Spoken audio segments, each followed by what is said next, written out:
Welcome to Try It Tuesday. This week, we're highlighting Mary Whiton Calkins, born this week in 1863. Calkins was a pioneering experimental psychologist who studied how humans form associations in memory.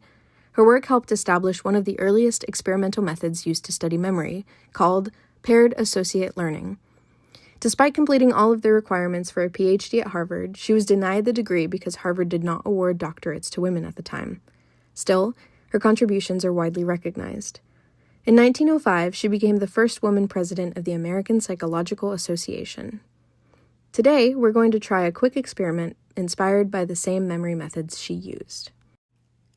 Grab a piece of paper or open a notes app. Write down 8 pairs of unrelated words.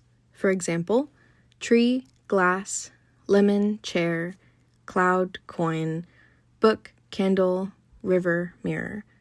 Try to keep them random. The less related they are, the better.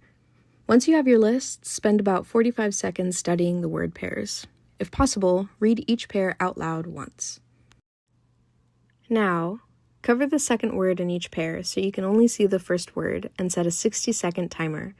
Your task is to recall the missing word that went with each cue word. For example, when you see tree, try to remember that it was paired with glass. Don't peek. When the minute is up, uncover the words and score yourself. How many did you remember? Look at which pairs you remembered easily. Often the sticky pairs are the ones where your brain created a vivid image or a small story. Maybe you imagined a lemon sitting on a chair or a cloud made of coins.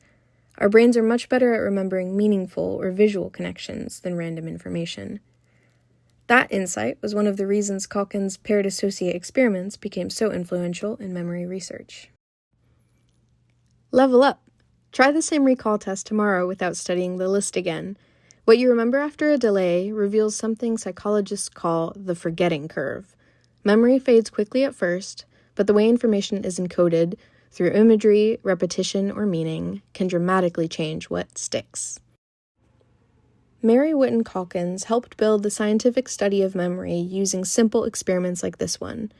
More than a century later, psychologists and cognitive scientists still use versions of paired associate learning to study how memory works. Next week, we'll explore how psychologists began measuring human abilities and behavior.